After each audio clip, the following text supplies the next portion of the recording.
En representación de lo que habitualmente realiza esta glándula tiroides, en representación de un mineral que hemos visto en algún momento relacionado a la generación de complicaciones, sobre todo a nivel metabólico, a nivel cardiovascular, a nivel del sistema eléctrico, y en quienes muchas veces la clínica pues lleva a alejar la sospecha de que estamos enfrentando a un paciente con esa patología, pero que ciertamente hay que considerarla cuando buscamos otras causas relacionadas y no encontramos algo que explique el por qué un paciente en particular comienza a presentar algún deterioro a nivel cognitivo, frecuencia recurrente en la presentación de litiasis, una osteoporosis acelerada, etcétera, etcétera. Entonces, con el fin de adentrarnos a esta condición, vamos a revisar algunos casos clínicos relacionados a lo que estaría asociado a algún desorden que vaya de la mano con un desorden en el nivel de calcio. Bien, este es un paciente varón de 52 años de edad, quien tiene un antecedente anterior de haber padecido una fractura a nivel de tibia y peroné del lado derecho, con un tipo de evolución que ya sucedió 3 años atrás, y el episodio actual se relaciona con un tiempo mucho más corto. Son 2 horas de evolución, el inicio de la enfermedad súbita, cursa en forma progresiva, y señala que es traída de emergencia porque luego de sufrir una caída, presenta una limitación e impotencia funcional en el miembro inferior izquierdo, por lo cual deciden su hospitalización para manejo. Vale decir, encuentran una lesión a nivel ósea en el miembro inferior izquierdo, y evidentemente por la lesión requeriría tratamiento quirúrgico. Sin embargo, más adelante vamos a ver las imágenes, pareciera que hay otra condición asociada a la lesión a nivel de hueso que el paciente presentaría. Por ello se hace una nueva historia clínica, se ahondan algunos aspectos importantes, y esta es la historia ampliada, en donde el paciente ya manifiesta que desde 5 años atrás él presenta una debilidad muscular a predominio de miembros inferiores, la cual conforme pasa el tiempo se va incrementando. Los familiares agregan que el paciente presenta somnolencia, la habilidad emocional, disminución de la capacidad de poder concentrarse, disminución del apetito y sobre todo una disminución de peso, lo cual se ha exacerbado en los últimos meses. Pero lo que lo trae justamente a la evaluación médica es un evento súbito con un traumatismo al parecer no tan fuerte, no tan intenso, pero que ha sido evidenciado ahora con una lesión a nivel óseo bastante importante. Desde 3 años atrás, señala que también presenta dolor óseo y en articulaciones, de moderada intensidad que cede algo con los analgésicos. Ya sabemos de la caída, que comprometió el lado derecho, miembro inferior derecho, nos dicen, 2 huesos, ¿no? Tibia y peroné, por lo cual fue hospitalizado y manejado quirúrgicamente. En los últimos meses, a la sintomatología agregada, que son en realidad síntomas generales, ¿no? Astenia, dinamo, malestar general, baja de peso, el dolor óseo, el dolor articular, está presentando también polidipsia y poliuria. Manifestaciones que para nosotros ya las hemos visto como una sospecha, quién sabe, de un desorden metabólico asociado a hiperglicemia, ¿no? No hay dolor a nivel de la zona lumbar, no hay molestias digestivas, no hay sensación febril, no hay dificultad respiratoria. Al examen físico, bueno, llama la atención que el peso que tiene el paciente para la talla que nos están manifestando aquí es un peso reducido, ¿no? Ya la familia había denotado de que el paciente ha ido bajando de peso. La esfera hemodinámica valorada por funciones vitales no muestra alteración relevante. El examen físico sí comprueba el mal estado de nutrición que el paciente ya tiene. A nivel de la piel, esta piel está pálida, tibia, poco hidratada. Encuentran la cicatriz en la piel, en el miembro inferior derecho, a nivel del tobillo, que ya previamente sabíamos que había una fractura de tibia para los derechos. Tejido celular subcutáneo disminuido. Esto evidentemente traduce el mal estado de nutrición que para aquí nos están diciendo, poca masa muscular en otras palabras. Pero aquí sí llama la atención algo a nivel cervical. Cuando examinan cuello, encuentran que el cuello está adelgazado. Y en la zona correspondiente al lóbulo derecho de la tiroides, vamos a tratar de la tiroides, encuentran, nos dicen, una tumoración. Una tumoración en el lado derecho, de la región cervical de ese lado, de más o menos 3 centímetros, ¿no? Una tumoración de más o menos 3 centímetros. Yo estoy dibujando en el polo superior, no sé si corresponde o no, pero más o menos para identificar la tumoración. Nos dicen que no es dolorosa, no duele cuando la están palpando. Hay condiciones en donde uno intenta palpar una tumoración, inmediatamente el paciente le duele, señal de inflamación en forma indirecta, dice que no le duele. Es móvil con la deglución, también es importante, porque cuando una tumoración no se moviliza con la deglución, puede significar de que es más superficial. Cuando está más profunda, generalmente los movimientos de deglución o de consumir algún tipo de alimento líquido, puede ser que la tumoración también tenga algún cambio en su capacidad de movimiento. Mientras más arraigada, más prendida, más adherida estén los tejidos, para nosotros representa evidentemente un cuadro de largo tiempo y posiblemente asociado a algún componente neoproliferativo. No hay eritema, no está enrojecido, no hay frémito. Frémito significa que si yo coloco mis dedos o la palma de la mano sobre una tumoración, siento cómo circula la sangre por ahí. Eso es frémito. Tampoco se relata la presencia de ganglios, ¿no? Que habitualmente uno encuentra ante toda tumoración, ver si quizás el componente ganglionar está afectado. ¿Por qué? Porque una tumoración para nosotros representa quizás una neoplasia. Las neoplasias malignas sobre todo, tienen 2 formas de diseminación. Una es la hematógena y otra es la vía linfática. Entonces, si es por vía linfática, evidentemente yo digo, quizás algún ganglio vecino, cerquita a la tumoración, está comprometido. ¿Para qué nos dicen que no han palpado adenopatías satélites? No se palpan adenopatías en la región cervical, tampoco axilar, tampoco a nivel inguinal. Entonces, resalta aquí la tumoración en la región cervical derecha. Acá está nuestro paciente, ya nos han comentado, es un paciente de edad, con textura delgada, escaso panícula adiposa, como lo estamos viendo. Pareciera a nivel cervical aquí no visualizarse ninguna tumoración, pero cuando al paciente se le pide que extienda el cuello, sí aparenta ahora sí la aparición de una imagen tumoral hacia el lado derecho del cuello, región cervical anterior, ¿no? La esfera locomotora, bueno, ¿por qué lo traen? Porque se ha golpeado el miembro inferior izquierdo, está deformado, como dice aquí, está deformado a nivel de tercio proximal y hay dolor a la palpación. Ya sabemos que por esta condición se hospitaliza y la primera intención fue intervenirlo quirúrgicamente. Pero algo en la imagen radiográfica planteó de que quizás esta deformidad, si bien es cierto asociada a una lesión ósea, no pareciera ser la habitual post-trauma, sino que había otra condición previa en el paciente que ha inducido esta lesión a nivel de hueso. Aquí está el miembro inferior izquierdo, este es el muslo, lo estoy completando, aquí está la rodilla, acá nos vamos hacia la pierna, ¿ok? Entonces notamos la deformidad, ¿no? Acá está la pierna todavía, la fosa poplitea, y notamos que existe como que estuviera arqueado, ¿no? Como que alguna tumoración estuviera saliéndose del eje habitual que sabemos encontrar del miembro inferior. Y aquí está la placa radiográfica, este es el fémur izquierdo. Entonces esta es la parte que va hacia la cadera, aquí por si acaso, imagino que es la cadera, y esta es la porción distal que va hacia la rodilla, ¿no? La rótula por acá. Entonces, ¿hay una fractura? Evidentemente que sí. ¿Es patológico? Sí. Pero ¿por qué ahora traumatología, que es la primera especialidad que recibe el paciente, dice parece que hay algo más y mejor que lo evalúe medicina antes de que intervengan los traumatólogos? Porque radiográficamente, aquí, en lo que es la densidad mineral ósea, esta densidad mineral ósea, normalmente el hueso aparece de un color blanco en la radiografía, porque el hueso pone mayor resistencia a pasaje a rayos X. Pero aquí notamos que si bien es cierto, noto el borde anterior y posterior representado por la corteza, la parte media está enradecida, está más oscura que lo habitual. Significa indirectamente que este hueso estaría poco calcificado, que de alguna manera se ha ido desmineralizando, ¿ok? Entonces, esta imagen que traumatología encuentra, ya sabemos que aquí está la fractura, si hay dos porciones, el golpe me explica la fractura, pero estaría indicando una lesión previa, es decir, un hueso ya predispuesto que cualquier traumatismo induzca la aparición de una fractura en forma patológica. Entonces nosotros eso le llamamos fractura patológica. Es decir, no es el evento que habitualmente estaría acompañando a su aparición, sino que este hueso, este de aquí, quién sabe otros más, ya están comprometidos por otra razón. Entonces, esa poca densidad incrementada que habitualmente uno ve en hueso de color blanco, aquí no se está notando. La placa radiográfica de tórax, muy mala calidad, pulmón muy negro, esta placa está con un pulmón muy penetrado, no me permite ver parénquima pulmonar. Sí distingo la silueta del corazón, evidentemente aquí parte de la vía respiratoria, incluso la columna vertebral, pero no me permite hacer mayor conclusión de que si algo patológico estuviera ocurriendo.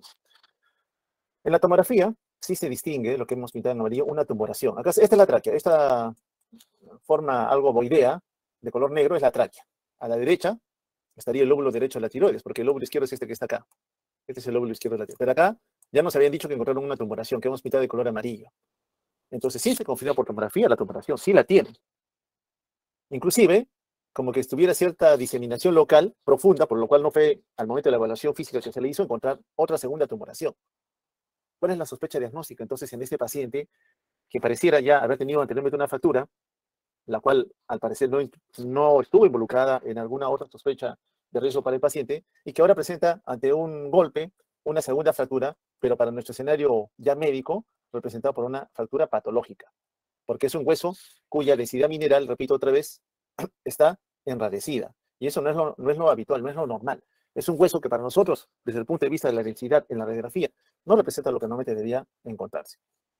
Ante la sospecha de que este hueso estuviera perdiendo minerales, le piden dosar algunos electrolitos y algunas hormonas en sangre. Le dosan calcio. Y el calcio total en el paciente sale en 16,5 miligramos por decilitro, siendo la concentración normal, lo normal, entre 8,5 y 10,5. Entonces, calcio total para nosotros en miligramos por decilitro en esas unidades son 8,5 a 10,5. El paciente tiene 16,5. Evidentemente, esta cantidad de calcio está bastante incrementada. ¿Tendrá relación con lo que está viendo el paciente? Es posible que sí, tenemos que hacer una interpretación. Le miden dosaje de perfil tiroideo, que sale todavía dentro de lo normal. Le miden electrolitos, sodio 138, potasio 39, cloro 115 y calcio ionizado. No es el mismo calcio que está acá arriba. Este calcio que está acá arriba le llamamos nosotros calcio total. ¿Cuánto total de calcio tiene el paciente? Y el que está acá abajo es el calcio ionizado, ¿ya? Nos están dando entonces 7,81. Generalmente el calcio ionizado es la mitad del calcio total. En un momento más vamos a ver que el calcio total, una parte se une a proteínas, casi la mitad, y otra parte está como calcio ionizado, calcio libre. Una pequeña cantidad está formando sales. Yo diría, en forma resumida, que 50-50. 50 unido a proteínas, 50 unido, perdón, no unido, sino calcio libre. Entonces, el calcio total es la suma de los dos, 16,5. Por eso es que el calcio ionizado sale casi la mitad, ¿no?, del total que se está obteniendo. Aún así, valor normal, 435, 5,2, está incrementado. Entonces, Para nosotros la conclusión está que el nivel de calcio está superando el valor normal. La pregunta es por qué este paciente estaría haciendo hipercalcemia. Y esa hipercalcemia, quién sabe, está relacionado a que ese hueso, que es un almacén de calcio, lo sabemos, lo estaría liberando en grandes cantidades hacia el torrente sanguíneo. Se amplían estudios, se repite un perfil dirigido ya a la esfera paratiroidea y piden dosar también fósforo. Y el nivel de fósforo se obtiene en 2 miligramos por decilitro o miligramos por ciento. ¿Y cuánto es lo normal? De 2.5 a 4.2. Significa, en conclusión, que tenemos un nivel de fósforo disminuido y un nivel de calcio incrementado. Se confirma porque sigue elevado en relación a lo que habitualmente debería tener. Entonces tenemos hipofosfatemia e hipercalcemia. Le dosan también proteínas totales, sale 6 gramos por decilitro, casi normal, pero el nivel de albúmina sí sale algo disminuido, 2.6. Importante considerar la albúmina. Uno dice, ¿por qué? Porque les he dicho que el calcio total, la mitad casi está unido a una proteína, que es la albúmina, y la otra mitad está circulando en forma libre. Entonces, importa la albúmina porque es la proteína de transporte o que atrapa el calcio hasta que haya la necesidad de que el calcio se libere para que actúe en diferentes dianas. Entonces, siempre que nosotros dosamos calcio, obligatoriamente siempre tenemos que pedir dosar albúmina. ¿Por qué? Porque es la principal proteína que se une al calcio y que lógicamente la va liberando según necesidad que existe en economía. Bien, recordemos el calcio entonces para lo que viene ahora la descripción de la fisiopatología asociados a la glándula paratiroides. Son 4 glándulas en general las que habitualmente encontramos asociadas o adheridas a la glándula tiroides. Puede ser un mayor número, 5 o 6 también, pero 4 es el número más o menos frecuente que encontramos en la mayoría de personas. Y cuando uno obtiene alguna pieza de ellas y las examina bajo microscopía, va a encontrar que son 3 componentes celulares que forman parte de todas ellas, que forman cordones, ¿no? Las células principales, que se van a abocar a producir paratormona o la hormona paratiroidea, las células oxifílicas y las células adiposas. Entonces son 3 células o 3 grupos celulares que encontramos que forman parte de la glándula paratiroides. La más importante, las células principales. Saber que esta célula principal está muy relacionada al torrente sanguíneo, por tanto, está muy conectada en valorar la composición que está dentro de la luz del vaso, que rápidamente va a relacionarse con la célula principal de la glándula paratiroides. Eso es importante. ¿Por qué es importante? Porque esas células principales, que forman parte de todas las arsenal de células que tiene la glándula paratiroides, cuya función sabemos es producir paratormona, van a liberar a esta hormona según la capacidad que tengan de poder censar o medir cómo está el calcio en la economía. Vale decir, en este vaso sanguíneo hay calcio circulando. La sangre que circula conteniendo calcio en algún momento llega a tener contacto con la célula principal de la glándula paratiroides. Entonces, esta glándula paratiroides en su membrana a nivel vasolateral tiene un sensor que mide cómo está el calcio. Si detectase que la concentración de calcio ha disminuido por alguna condición, inmediatamente esta proteína que tiene capacidad de poder sensar o medir el calcio ordena a nivel citoplasmático que se libere paratormona. Entonces, la paratormona sigue el orden jerárquico que a nivel hormonal habitualmente encontramos. Alguna vía de señalización que le indique, generalmente una disminución de un producto final, que tiene que liberarse mayor cantidad de hormona para encontrar el equilibrio homeostático asociado a una concentración que normalmente deberíamos tener. En este caso, del calcio. Muy bien. Entonces, la paratormona cuando se libera, trabaja con sus receptores, que están clásicamente representados por 2 dianas. Una a nivel renal y otra a nivel de hueso. Vale decir, la paratormona actúa directamente sobre el hueso, favoreciendo que libere más calcio. La paratormona actúa directamente sobre el sistema tubular renal, permitiendo que se reabsorba más calcio. Pero en el riñón también favorece que se secrete y se limite la absorción de fosfato. Es decir, a la paratormona le interesa a nivel renal recuperar calcio, pero no le interesa recuperar fosfato. En forma indirecta, la paratormona favorece que la vitamina D se encuentre en su forma activa, para que esta vitamina D, trabajando en el hueso o trabajando con intestino, permita que más calcio y más fosfato regresen a la economía. Entonces, vitamina D siempre va a buscar que tanto calcio como fosfato estén en valores aceptables. En cambio, paratormona, a ella solamente le interesa el calcio, en resumidas cuentas. Bien, entonces son 3 dianas que la paratormona tiene, 2 de acción directa, riñón y hueso, y una indirectamente a través de la vitamina D, para que el intestino delgado a nivel del duodeno principalmente permita absorber más calcio.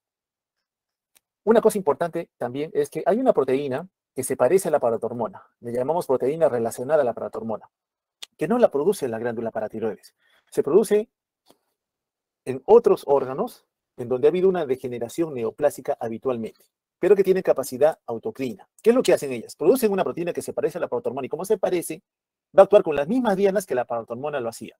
Es decir, no siendo un producto de la paratiroides, sino que se produce por una célula tumoral, esa va a también a trabajar con riñón, trabajar con hueso, trabajar con intestino. Al final de cuentas, esta proteína que se parece a la paratormona no le va a hacer caso al eje. Vale decir, cuando el calcio ya alcanzó un valor aceptable, ella sigue trabajando. En cambio, la Glándula paratiroides, cuando detecta que ya hay calcio suficiente, apaga el estímulo, ya no más paratormona libre, como habitualmente debería ocurrir. Entonces nosotros tenemos un mecanismo fisiológico, la paratormona, y otro que se produce de forma normal, que es una proteína relacionada a la paratormona. Entonces, en resumidas cuentas, la célula principal de la glándula paratiroides que secreta paratormona tiene un sensor de calcio, sobre todo cuando el calcio está disminuido, esta va a permitir que sus reservas con paratormona se puedan liberar a la economía, buscando al hueso, buscando al riñón, indirectamente trabajando con intestino. Con el hueso y con el riñón es directo. En ambos casos, quiero calcio. En el caso de riñón, expensas de perder fosfato. Con intestino, siempre recuerden ustedes trabajando con la vitamina D. Es muy importante tener en cuenta esto para ver los hallazgos que pueden suceder en algún momento. Entonces, estímulos generales para nosotros, para que la paratormona se secrete en mayor cantidad, ¿quién le va a estimular? Cuando el calcio disminuya. Tienes menos calcio, más paratormona vas a liberar. Menos calcio tienes, más paratormona. Pero también existe otro estímulo para que la paratormona se pueda liberar, el nivel de fosfato. Si el nivel de fosfato comienza a incrementarse, más fosfato se tiene, nosotros también vamos a hacer que la paratormona salga a buscar el equilibrio, porque a la paratormona no le gusta tener fosfato. En otras palabras, nivel de fosfato se está incrementando, ya se secreta paratormona. Entonces, el estímulo para liberar paratormona no solamente es que el calcio disminuya, también va a ser cuando el nivel de fosfato se incremente. Cuando ya el calcio ha alcanzado el valor aceptable o llegando a lo normal, se inhibe, ¿no? Hay que apagar el circuito, con el fin de que ya la paratormona deje de actuar. Recuerden otra vez, paratormona busca riñón, busca el hueso, como lo estamos viendo acá, y también en forma indirecta, intestino delgado, a través de la vitamina D, para permitir que haya mayor cantidad de calcio y menos fosfato. Ambos minerales para nosotros son esenciales para la vida, porque los encontramos en diferentes escenarios metabólicos, a nivel de la neurotransmisión, a nivel de la placa mioneural, etcétera, etcétera. En todo lo vamos a encontrar trabajando el calcio. El fosfato ni qué decirlo, desde el punto de vista que trabaja en la formación de las bases nitrogenadas, nuestro código genético, como también en las fuentes de energía, bajo la forma de ATP, necesitamos fosfato. En forma estructural, su función es formar parte de tejidos duros, principalmente el hueso y los dientes, pero también regulan vías metabólicas, también participan en la transmisión de señales. Sabemos que el ATP es un neurotransmisor, sabemos que el calcio se ve incrementado ante las vías de señalización también de neurotransmisores. Entonces, necesitamos mantener un equilibrio constante en los niveles tanto de calcio como de fosfato. Tanto de lo que ingerimos en la dieta, que a nivel intestinal se determinará cuánto absorbo, cuánto secreto, porque en ambos escenarios se da, absorbo una cantidad y secreto otra, con el fin de que a nivel de fluido extracelular se mantenga una concentración estable. ¿Cuánto? Calcio total, ya sabemos, 8.5, 10.5 miligramos por decilitro. Eso también relacionado al equilibrio que con el hueso debería ocurrir. Siempre hay desmineralización del hueso. Siempre estamos destruyendo huesos, al igual que siempre lo estamos formando. Pues una parte que se forma con la otra que se va a resolver, lógicamente tiene que estar también en equilibrio. Sobre el estrato renal, sabemos que el calcio también va a formar parte del ultrafiltrado. Por tanto, de una gran cantidad de calcio que se ultrafiltra, la gran mayoría se va a resolver. Y eso ocurre en forma natural. Lo patológico es cuando yo no tengo esa capacidad de mantener una concentración de calcio estable a lo largo del tiempo. Con el fosfato, lo mismo. La concentración de fosfato total 2,5 a 4,5 miligramos por decilitro. Igual, depende de cuánto ingeramos en la dieta, cuánto se logra resolver, cuánto se logra secretar.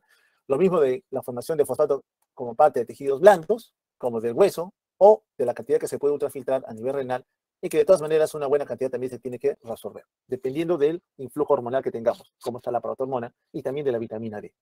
En lo que cocina calcio y fosfato, quienes van a participar en mantener ese equilibrio directamente van a ser paratormona y vitamina D. El calcio, entonces, en resumidas cuentas, lo necesitamos para muchas tareas. La contracción muscular, transmisión de impulsos nerviosos, secreción de hormonas, coagulación de la sangre, división celular, cicatrización de heridas. Saber que su concentración siempre forma obligatoria, medir albúmina. Usted mide la albúmina, que está, ya sabemos, en un valor de Vamos a ponernos que la albúmina fuera de 3,5 a 4,5 y ahora me están encontrando 2,5 de albúmina, el valor de albúmina en sangre. Y el calcio lo están encontrando en un valor, vamos a ponerle de 11. Yo digo, si tomo de frente el valor de 11, a mí me han dicho hasta 10,5, 8,5 a 10,5, tiene 11, tiene hipercalcemia. No, interpreta la albúmina. Si la albúmina ha bajado un punto por debajo del normal, ¿cuánto es lo normal? 3,5 valor mínimo. Ah, ya bajó un punto. Tú le bajas 0,8 a la concentración de calcio. Es decir, no tiene 11, menos 0,8 tendrá 10,2. Y este 10,2 significa que todavía está dentro de lo normal. Entonces, todo valor de calcio que usted obtenga de un laboratorio, en forma obligatoria debe pedirle que también le doce albúmina para corregir el valor de calcio que pudiera venirle falsamente alterado, tanto en valores bajos como en valores altos. En sangre, el fosfato, en su gran mayoría, a diferencia del calcio, se encuentra en forma ionizada. ¿No? Se encuentra en forma ionizada. En cambio, el calcio ya sabemos, una parte está ionizada, otra parte está ligada a proteínas, principalmente albúmina. Y una pequeña cantidad está formando complejos, con fosfatos, con bicarbonato, con citrato. Pero la gran mayoría está en forma libre o está unido a proteínas. Aquí vemos la diferencia, ¿no? Calcio, concentración promedio 10 miligramos por decilitro. Ionizado, 50%. Unido a proteínas, casi 50%. Solo un 5% está formando complejos. ¿Y qué sucede con el fosfato? Bueno, el fosfato tiene una concentración menor, 2.5, 4.5, bueno, está con 4. La mayor parte del fosfato, a diferencia del calcio, está circulando en forma libre, forma ionizada. 10% unido a proteínas, formando sales un porcentaje más o menos similar al que encontramos con el calcio. Entonces hay diferencias sustanciales entre los dos a considerar también. ¿Cuáles son las fuentes a partir de las cuales nosotros mantenemos una concentración de calcio y fosfato más o menos estables en sangre?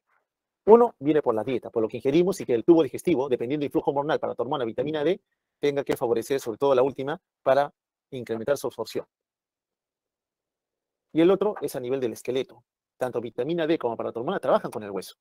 Por tanto, si hay necesidad, tienen que favorecer la erosión del hueso, la resorción y, lógicamente, depletar parte de las reservas con el fin de que la concentración de calcio y fosfato regresen a valores normales. Las principales rutas de eliminación de calcio y fosfato son vía renal. Y la otra forma en que tú reduces calcio y fosfato es que lo hagas formar parte de los huesos, en donde encontramos cristales de hidroxiapatita principalmente. Pero la principal ruta por donde nosotros perdemos calcio y fosfato es por riñón. Es por riñón. Significa, entonces, que si algo le pasara a la función renal en el tiempo, por alguna condición el riñón deja de trabajar, en la enfermedad renal crónica, por ejemplo, yo podría perjudicar la concentración de calcio y fosfato, sobre todo en el primero. Sí, puedes exponer al paciente a concentraciones anormales de fosfato por una mala función renal. Generalmente el fosfato se incrementa en el paciente con daño renal, porque no va a formar parte ya del ultrafiltrado.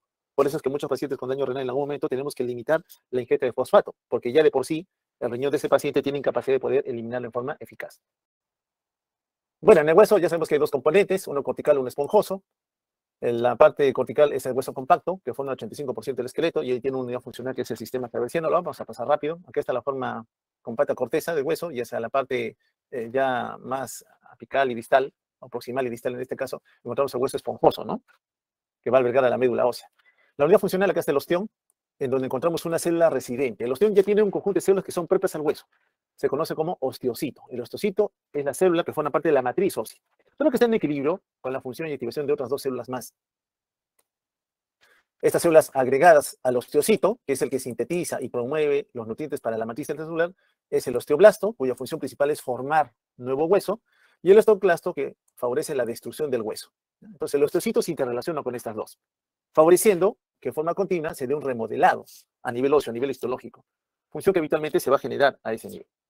Aquí un acercamiento a la osteona, encontramos a la célula residente, que es el osteocito, inmerso en la matriz. Periféricamente encontramos a otras células, que son los osteoblastos, mononucleadas de pequeño tamaño, que son las que van a formar nuevo hueso. Y de color verde identificamos ya a otra célula, conocida como osteoclasto, que a diferencia de las anteriores es una célula de mayor tamaño, que tiene una serie de prolongaciones digitiformes que se adentran al hueso y tiene varios núcleos. Esta es la que se va a encargar de erosionar o destruir al hueso. Este osteoclasto, multinucleado gigante con varias prolongaciones digitiformes, noten ustedes que en su maduración depende de la interacción que existe entre los osteocitos, células de la matriz, con las células propias de la formación de hueso, que son los osteoblastos, estos que están acá, que inducen la liberación de estas células de factores de crecimiento. Inducen la liberación de factores de estimulación, que hace que las células madre arrojen al torrente sanguíneo y a nivel óseo principalmente precursores de osteoclasto.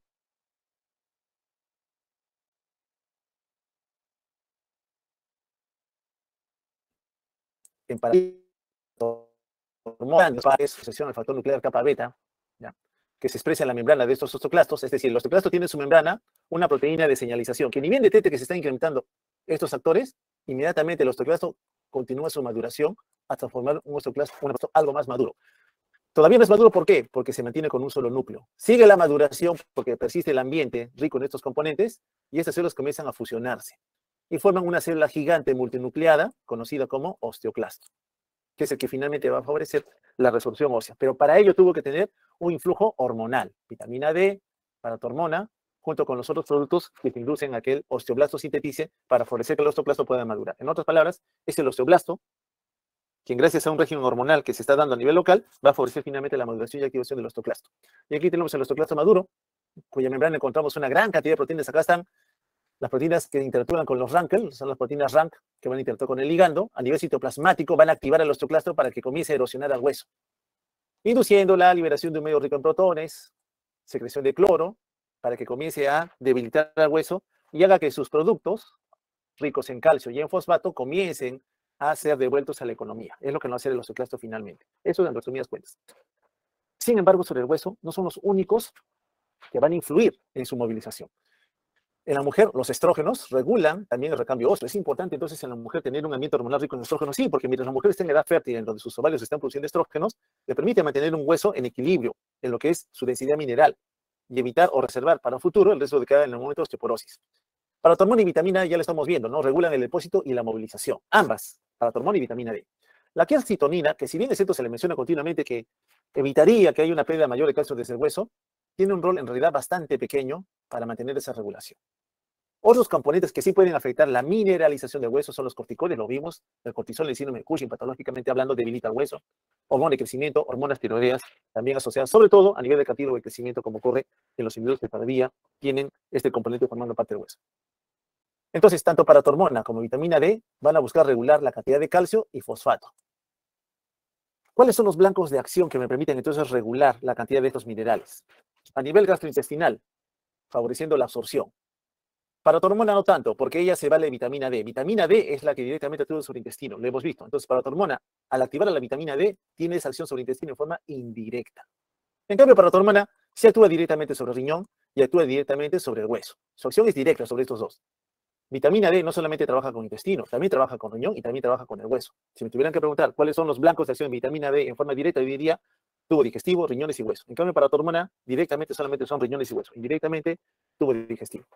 Bueno, gracias a esa relación entonces continua de poder censar, medir y valorar cómo está la concentración de calcio principalmente, nosotros podemos jugar con los depósitos. Note que el 99% de todo el calcio está formando parte de un almacén que está dentro del hueso. Solo 1% está circulando. Y de ese 1%, la mitad unido a proteínas, la otra mitad como calcio ionizado.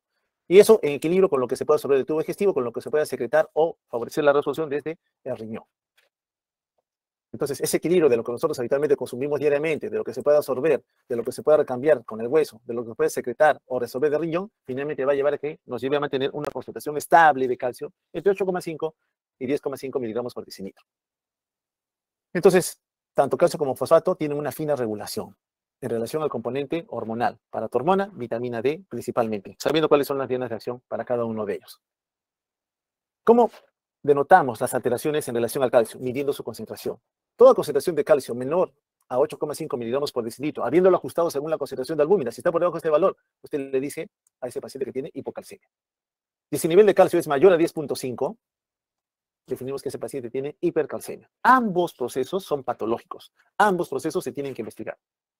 Y ambos producen anormalidades a nivel neuromuscular, a nivel del sistema nervioso central, a nivel renal, favorecen la calcificación de partes blandas, así como la aparición de daño en la estructura ósea, generalmente osteoporosis.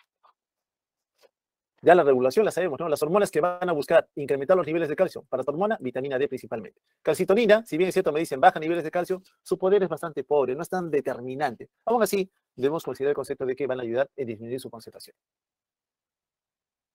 Entonces, esta concentración de calcio, el bucle que determina cómo es que finalmente voy a encontrar el calcio en una persona, hablemos del ámbito normal, mantenerlo entre 8,5 y 10,5 miligramos por decilitro. ¿De quién va a depender? De cuánto cercano o en el rango se encuentre. Si está por debajo, trabajo con hueso, favoreciendo la resorción. Si está por debajo, induzco en el riñón, cuando baja la concentración, induzco en el riñón que la paratormona active la vitamina D. La vitamina D a nivel hepático se oscila en la posición 25, que todavía es una forma inactiva de vitamina D. Pero por alguna condición la cantidad de calcio ha disminuido, esa poca cantidad de calcio es sensado por la célula paratiroides, libera paratormona, la paratormona llega hasta el riñón e induce hidroxilar ahora en la posición 1 a la vitamina D. Y una vez que se hidroxila en la posición 1, la vitamina D se activa. Y una vez que está activa la vitamina D, busca el intestino, duodeno, y lo compromete a mejorar la absorción de calcio. Busca el hueso y lo compromete a tener que liberar más calcio. Y busca el riñón para favorecer la absorción de fosfato principalmente y algo de calcio. En el riñón la vitamina D favorece la absorción de los dos, pero más de fosfato. Pero al final, si uno me dijera calcio, sí también favorece la absorción de calcio, pero ayuda algo más al fosfato en relación a la vitamina D. ¿Y cómo con el fósforo? Bueno, igual la concentración de fosfato sabemos que en algún momento tiene alguna condición de riesgo. ¿Qué pasa si el fósforo se incrementó por alguna condición, paciente con daño renal crónico, inmediatamente la paratormona, mucho fósforo, no le gusta a la paratiroides tener mucho fosfato, inmediatamente libera paratormona y noten que ahora inhibe la reabsorción de fosfato desde el túbulo renal. Favorece, acá, inhibe que la vitamina D esté en su forma activa, porque no le conviene que la vitamina D salga a trabajar con el intestino para absorber más fosfato. No quiero hacer eso. Al contrario, tengo que inhibirla porque tengo mucho fosfato. Y en relación a la acción que pueda tener en la maduración de esta misma vitamina D, también inhibo el sistema enzimático que vaya a favorecer ese cambio que me permita tener más vitamina D, que a su vez induzca que haya más fosfato. Porque la vitamina D, repito otra vez, no solamente se va a encargar de recuperar el calcio, sino también se va a encargar de elevar los niveles de fosfato. Entonces, en resumidas cuentas, la paratormona, hormona liberada por la glándula paratiroides, cuando se libera al torrente sanguíneo, va a actuar directa o indirectamente sobre el hueso, directamente y sobre el riñón, permitiendo que haya mayor cantidad de calcio. Pero sobre el riñón, paratormona lo que hace es que menos fosfato se reabsorba. A la paratormona no le interesa el fosfato. Lo que le importa es calcio. A la paratormona, entonces, en otras palabras, le va a importar siempre mantener los niveles de calcio incrementados. Hasta que alcance cierto valor que, una vez censado por la membrana vasolateral de la célula principal de la glándula paratiroides, le diga ya no más porque ya han alcanzado concentración estable. Y la vitamina D, bueno, la vitamina D tiene más blancos, ¿no? Una vez que se ha activado, gracias a la paratormona, recuerda que la paratormona es la que le dice al riñón, hidroxila en la posición 1 la vitamina D para que sea activa. La vitamina D trabaja con hueso, trabaja con intestino, trabaja con riñón, y también le dice a la paratiroides ya no más, es decir, genera un feedback negativo. Igual, vitamina D, trabajando con hueso, intestino, riñón, incrementa los niveles de calcio. Pero no olvides, vitamina D también trabaja con fosfato. A la vitamina D también le gusta ayudar al fosfato, a diferencia de lo que hace la paratormona. Entonces, la concentración del mineral, del calcio principalmente, va a ser censado y medido en cada momento. Según la necesidad, los sistemas se van a activar o se van a inhibir. Si la concentración de calcio, como dice aquí, ha disminuido, tengo menos calcio, inmediatamente esto se censa y se libera paratormona. La paratormona trabaja con hueso, trabaja con riñón para recuperar calcio. Con el riñón también le dice, necesito que actives vitamina D. Una vez activa vitamina D, también va a hacer que más calcio se absorba desde el tubo digestivo para que otra vez la concentración del calcio alcance la concentración estable. Al contrario, si tienes mucho calcio, no necesitas paratormona, la tienes que bloquear. Bloqueas a la paratormona. Por tanto, no trabajas con hueso, no trabajas con riñón, no trabajas con intestino de forma indirecta al no tener vitamina D activa. ¿Cómo trabaja ese sensor de calcio? Miren, acá está una célula principal, esta es la célula principal, aquí está un capilar sanguíneo, estamos en la glándula paratiroides, aquí está el calcio circulando. Entonces, aquí hay una proteína receptora que sensa, mide cómo está el calcio. Entonces, según la activación que tenga del calcio, trabaja con proteínas GQ. Y sabemos que GQ tiene dos segundos mensajeros, deacilglicerol y inositol-trifosfato. ¿Qué hace inositol-trifosfato? Mueve el calcio, libera más calcio. Mira, moviliza más calcio en el citoplasma. Normalmente uno diría a nivel del sistema nervioso que más calcio hace que la vesícula que almacena un neurotransmisor lo libere. Pero a nivel de la glándula paratiroides, célula principal, el calcio inhibe la fusión de la membrana de la vesícula que tiene paratormona con la membrana plasmática. Entonces limita la liberación de más paratormona. Entonces, cuando tienes mucho calcio, bloqueas que haya más paratormona libre. Deacilglicerol trabaja con proteína quinasa C, la cual también inhibe la fusión de las membranas. Entonces, tener calcio en abundancia, calcio en concentración normal, al final de cuentas, el influjo que va a tener es a limitar la liberación de paratormona. Pero si ya no tienes calcio o está disminuido, ya no activas toda esta cascada, por tanto, se favorece la fusión de las membranas para que me libere más paratormona. Decía que esa proteína que sensa calcio no solamente está en la glándula paratiroides, también está en la célula epitelial del sistema tubular renal. Aquí está el sensor de calcio. Entonces también mide el calcio. Y aquí se trabaja también con proteínas GQ, GI, que trabajando con el núcleo de la célula tubular, porque hay una concentración de calcio, evidentemente, que hay que controlar, mira, puede estimular a la 1-hidroxilasa, aquella que activa a la vitamina D, que a su vez libre va a inducir que haya mayor calcio recuperado del intestino, de lo que hemos visto en la dieta, o del mismo riñón, para que la concentración de este calcio pueda volver a recuperarse.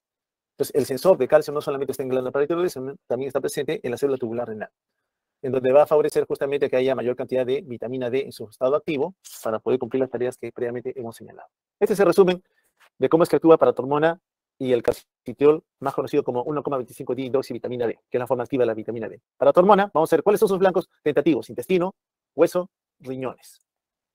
Paratormona, ¿trabaja intestino directamente? No. Paratormona no trabaja intestino delgado directamente. ¿Trabaja sobre hueso? Sí. permitiendo que haya mayor cantidad de osteoblastos, favoreciendo que haya mayor producción de factores estimulantes colonia de granulocitos, monocitos, mayor expresión de ligando de Rank y de osteoprotegerina, aquellos que van a inducir que el osteoplasto pueda madurar. ¿Con eso qué va a hacer la paratormona en el hueso? Que haya mayor cantidad de calcio y fosfato libre. Sobre el riñón, ¿influye paratormona? Sí, lo hemos visto, sí influye. Activa a la 1-alfa hidroxilasa. ¿Para qué? Para que haya más vitamina D. Permite que se reabsorba más calcio, pero mira, bloquea la reabsorción de fosfato. Recuerden otra vez, paratormona no le interesa el fosfato, paratormona le interesa el calcio. ¿La misma paratormona actúa sobre la glándula paratiroides? No, no actúa sobre la misma glándula paratiroides. ¿Qué pasa con la vitamina D? Porque estamos señalando que estos dos son los principales componentes que participan en regular la cantidad de calcio y fosfato. ¿Qué pasa con la vitamina D? ¿Actúa sobre el intestino delgado? Sí, ya sabemos que vitamina D en intestino delgado favorece que haya mayor capacidad de absorber calcio y fosfato. ¿Ya? Vitamina D en intestino trabaja con calcio y trabaja con fosfato, los dos. Sobre hueso, sí, también trabaja sobre hueso. Sensibiliza al osteoblasto frente a la paratormona, es decir, mejora el terreno para que la paratormona pueda influir adecuadamente ese nivel. Sobre riñón, recuerden que vitamina D es buena con los dos. Algo de calcio se absorbe, o se reabsorbe en este caso, pero mayoritariamente permite la reabsorción de fosfato. Igual que en intestino, en otras palabras. ¿Trabaja sobre glándula paratiroides? Sí, inhibe, le dice ya no más paratormona. Entonces diríamos que vitamina D es un tanto más completa, ¿no? Porque tiene blancos de acción a todo nivel, a diferencia de paratormona. Paratormona directamente influye sobre hueso y sobre riñón.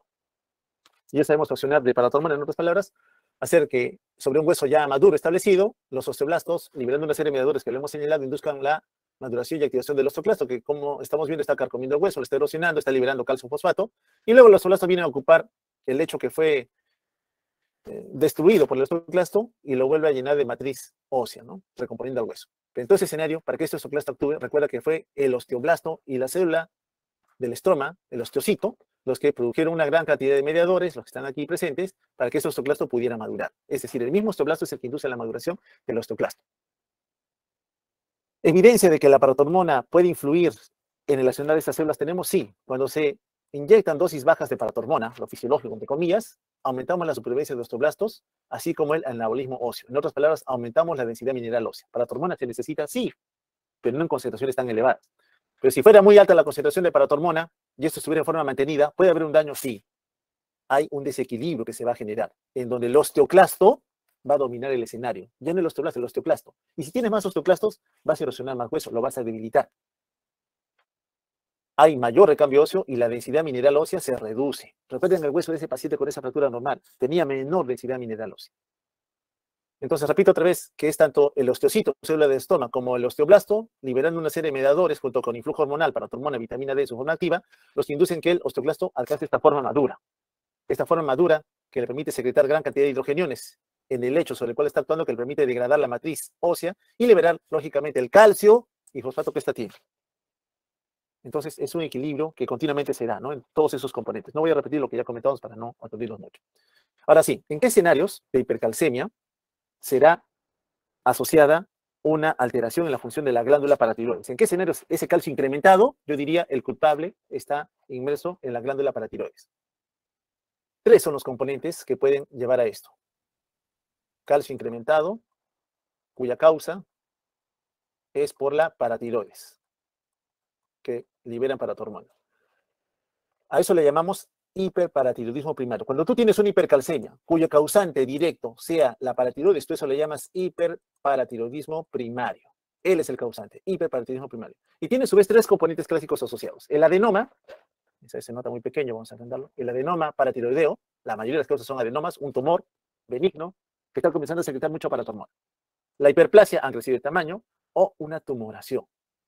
Cualquiera de ellos te incrementa paratormona. Y ya sabemos que cuando se incrementa paratormona, la paratormona busca riñón, busca al hueso, activa la vitamina D para que haya más calcio en la sangre. Y por ese mecanismo te eleva el nivel de calcio. Pero el causante fue un hiperparatiroidismo primario. Adenoma, repito, hiperplasia o carcinoma.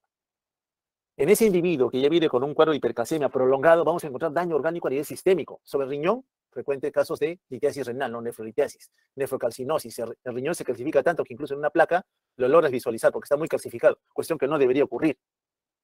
A nivel dental, perdemos una buena mineralización porque hasta de los dientes comienzan a obtenerse fuentes de calcio y de fosfato que vitalmente la economía falsamente cree necesitar. Se debilita la columna vertebral, los cuerpos vertebrales se han deformado, producto de la erosión y destrucción del hueso. El calcio en exceso calcifica la pared de las arterias, las endurece, y si están duras, más resistencia, más presión arterial. El depósito de estas sales de calcio favorece las ulceraciones de la mucosa a nivel gástrico, a nivel duodenal, a nivel pancreático puede inducir también pancreatitis aguda, puede haber depósito de calcio a nivel de la córnea, que puede perjudicar la capacidad de visión de los individuos. Como la fuente está en el hueso, vamos a encontrar que la densidad mineral ósea, por ejemplo acá en el cráneo, miren, este es un cráneo, y ven unos orificios dispersos. Son el típico aspecto de sal y pimienta, ¿no? Si echas sal en un plato, por ejemplo, y ahora vacías pimienta, es como que la pimienta representa el hueso que ha sido erosionado, carcomido por accionar del osteoclasto. Lo mismo encuentras a nivel de otras estructuras, a nivel de las falanges, a nivel de la porción distal del fémur y la porción proximal de la tibia, por ejemplo. Algo similar a lo que vimos en el paciente del caso que les he presentado.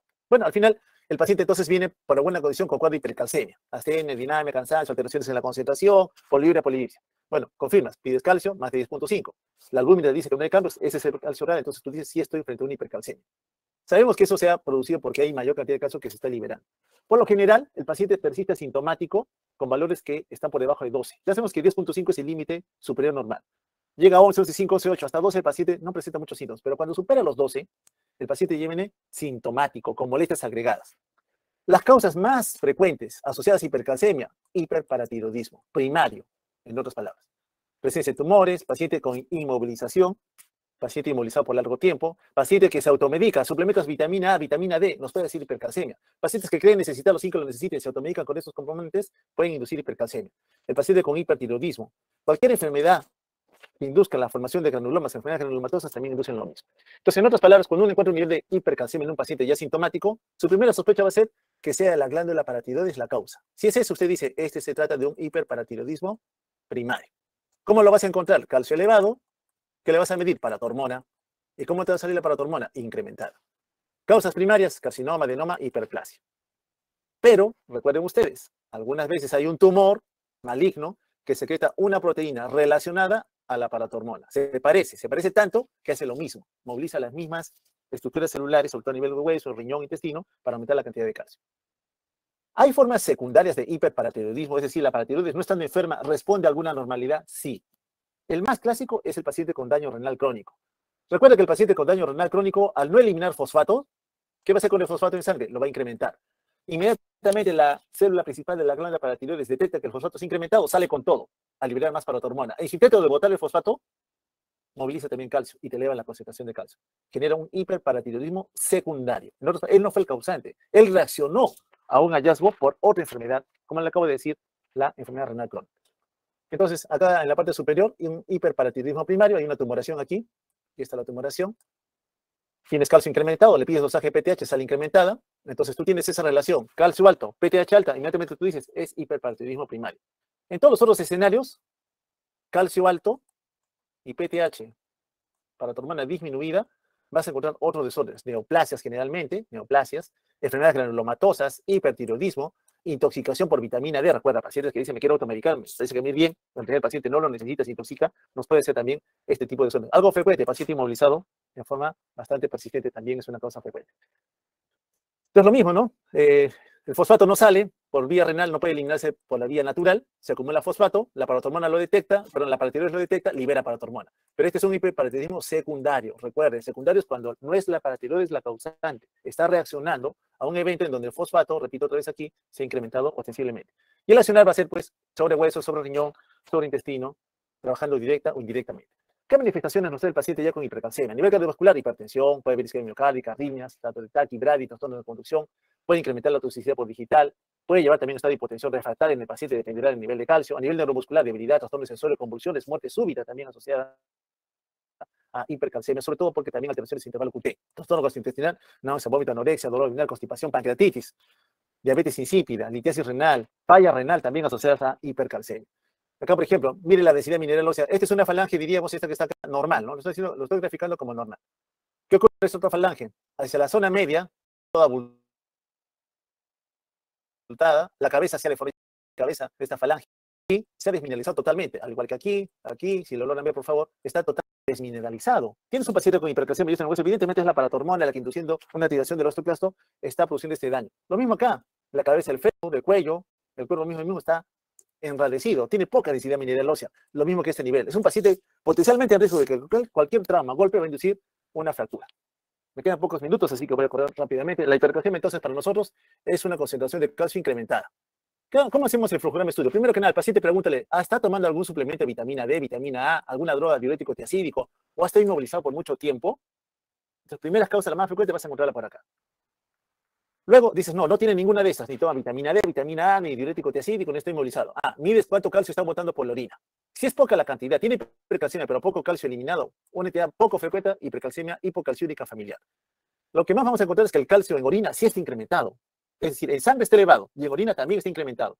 Entonces dice, hay mucho calcio. Inmediatamente tú mides paratormona. Tu pensar es decir, se tratará de un hiperparatiroidismo primario, mide PTH. Si te sale elevada, cerrado el caso, es un hiperparatiroidismo primario. No tienes más que pensar. ¿Qué ocurre si te sale baja la PTH? Dice, no es por PTH, entonces ¿por qué está elevado el calcio? Entonces busca a la proteína, la que se parece a la PTH. Si te sale elevada, también cerrado el caso. Es que le meten por... Si te sale baja, piensa que puede ser por vitamina D, que si la encuentras alta, generalmente se asocia a enfermedades granulomatosas, sarcoidosis o tuberculosis. Si la encuentras baja, hipercalcemia osteolítica local o hipertiroidismo. Tratamiento, bueno, como sea, bajar el calcio, ¿no? Si el paciente orina, aleluya, fluidos, diuréticos de asa, con el fin de eliminar el calcio. Esto lo avanzo rápido nada más, porque son mecanismos de reducción de calcio. Miren, y cuando no resulta con manejo médico, pero tienes la causa, es un hiperparatiroidismo primario, y encuentras una tumoración, ¿qué vas a hacer? Resecar las tumoraciones, pues si estas son las que están produciendo mucho PTH, ¿qué te queda? Sácalas. Aquí, por ejemplo, luego de resecar una de las dos tumoraciones que tiene, minuto 0, 5, 10, 15, partimos con 96 picogramos por unidad de PTH incrementados. Al minuto 5 bajó 81, 75 y se plantó en 61 a los 20 minutos. Bajó algo, pero no lo suficiente. Le quitas la otra glándula también aumentada de tamaño, minuto 0, 5, baja a 32, 24, 21, 19, 17. Valor normal. Entonces el tratamiento quirúrgico también tiene que pensarse cuando tengas alguna causa identificada anatómicamente hablando que tengas que controlar en algún momento. ¿Cuándo es la hipocalcemia? Cuando el calcio es menor a 8,5 miligramos por decilitro. ¿Ya? ¿Por qué se produce generalmente deficiencia de calcio? Porque tienes poca vitamina D o tienes algún desorden en la paratiroide, produces poca paratormona. O, teniendo buena cantidad de paratormona, el tejido diana no responde. Manifestaciones, ya decimos, cardiovascular, hipotensión, bradicardia, arritmia, falla cardíaca, alteraciones del intervalo QT, neuromuscular, debilidad, espasmos, laringoespasmo, hiperreflexa, convulsiones, tetania, parestesias. El hipotiroidismo puede ser una causa de hipocalcemia, sí, un paciente joven que viene, ¿por qué? ¿Qué molestias trae en ese escenario? Mira, parestesias, calambres, hormigueo, entumecimiento en manos, cuello, cara, espalda. Hay antecedentes familiares de enfermedad de este cuadro. Progresa con qué? Con espasmos, contracciones, carpopedales en manos y pies durante el ejercicio, que ocasiona mucho dolor y lamentablemente progresó a falla respiratoria y tetania global. Bueno, viendo que es un compromiso osteomuscular que ha ido progresando en el tiempo, se sospecha de desorden con calcio. Piden medir calcio y fosfato, obligatorio casi, ¿no? Calcio fosfato cuando es desorden neuromuscular. Y encuentra que tiene hipocalcemia, pero hiperfosfatemia. Oye, lo normal cuando tú tienes poco calcio es que PTH salga a defenderte, se incrementa. Peor si el fosfato está elevado. Le miden PTH, ¿cómo sale? Indetectable. Es decir, no tienes PTH, no tienes forma de mantener los niveles de calcio en valores aceptables. El hipoparatiroidismo primario es raro, generalmente se asocia a deficiencia de paratormona. Por lo general, ocurre después de una cirugía de tiroides. Sí, hay pacientes con alteraciones tiroideas, un hipertiroidismo bocio difuso que hay que retiras toda la glándula y te llevas las paratiroides. Más frecuente en mujeres, generalmente vienen con signos neuromusculares asociados a hipocalcemia. ¿Cuáles? Parestesias, calambres, lo que tenía la paciente, ¿no? Y a nivel cardiológico, intervalo QT prolongado. Tiene mayor riesgo de infecciones, puede haber calcificación de ganglios basales, a nivel neurológico, alteración conductual, depresión, desorden psiquiátrico, y también otras complicaciones que ocurren en relación a la terapia. Ya sabemos lo del feedback, ya sabemos que el paratormona, cuando el calcio cae, debería salir a defendernos, pero tenemos un paciente con hipoparatiroidismo, no tiene forma de liberar paratormona, por tanto no tengo cómo trabajar con los órganos diana. ¿Qué es lo que encontramos? Dos signos clásicos, ¿no? Trousseau y Chevostek. Miren cómo comienzan a percutir y cómo se contrae esta porción de la cara, ese es el signo de Chevostek, ¿no? Asociado a hipocalcemia. Percutes el ángulo superior de inserción del maxilar inferior, ves esa contractura en mi cara, ese es el signo de Chevostek. Acá también lo mismo, esa contracción que ocurre a este nivel, signo de Chevostek. Y el signo de Trousseau, lo que le pasaba, ¿no? Con actividad de ejercicio físico. Aquí en este caso lo hacemos centrar en estrés. Limitamos el flujo de sangre. ¿Cómo? Infla el brazalete con un volumen de aire determinado, generalmente 20 a 30 mililitros de mercurio por encima de la presión arterial sistólica, es decir, no va el flujo de sangre. Mira lo que le pasa a este nivel. A nivel carpo, vamos a ver, ya pasó hace un ratito, lo pueden visualizar. Ya sabemos que este es Chebostek, el que viene es Trousseau. Son dos signos clásicos asociados a hipocalcemia, ¿no? Fíjense en esto, qué ocurre con la mano, cómo gradualmente se va flexionando, ¿no? Se va flexionando, se va flexionando, si se dan cuenta, se flexiona, se flexiona. Eso es lo que le ocurría a la paciente, no hacía actividad física y se contraía, pero no solamente las manos, también los pies, ¿no? Asociados a hipocalcemia. ¿El fosfato ayuda al diagnóstico? Sí, sí te va a ayudar. ¿Qué pasa si tienes un fosfato alto en un paciente cuyo riñón está trabajando bien? Recuerda, tienes calcio bajo. Mide fosfato. Si el fosfato te sale alto, tú dices, oye, con fosfato alto debería ser la PTH a defenderme, peor con calcio bajo. Tú ya confirmas que es un hipoparatiroidismo. Si te sale calcio bajo, fosfato bajo, estos dos de quién dependen? De vitamina D. Busca la vitamina D, le falta vitamina D. Un valor de paratormona elevado siempre sugiere, es decir, tengo calcio bajo, fosfato incrementado, yo digo, oye, ¿y por qué tiene esto? Mide PTH y la PTH te sale elevada. Yo digo, la PTH está respondiendo a esto que está aquí. Entonces, ¿qué está ocurriendo? Sospecha, el tejido blanco no responde, está siendo resistente o le falta vitamina D. Bueno, el tratamiento, lógicamente, suplementos con calcio, simplemente para recordar el intervalo QT, inicio del complejo QRS, este es el fin de la onda T. Acá está el intervalo QT. Vamos a ver en hipercalcemia, en hiper se acorta el QT. En cambio, en hipo se alarga el QT, como estamos viendo, solamente para hacerlo como manifestación. Y no olvidar, a veces no es solamente el calcio el que está comprometido, a veces es el magnesio, el ion olvidado siempre, el que puede estar induciendo una hipocalcemia. Cuando tú tienes poco magnesio, buscas la causa por todo lado, no encuentras una relación, mide también magnesio. Porque hay una asociación también entre hipocalcemia e hipomagnesemia. Este poco magnesio induce una resistencia a la respuesta de paratormona. Tú le das lo que necesita de magnesio, es decir, repletas con sulfato de magnesio, que es el fármaco que nosotros tenemos a la mano, y el paciente responde mejor a la paratormona, ¿no? Y nos ayuda a manejar mejor el cuadro de hipocalcemia. Bien, no sé si tienen alguna duda, pregunta, comentario que hacerme para ya dar por terminar esta clase, dado que tienen una siguiente con el doctor Maldonado.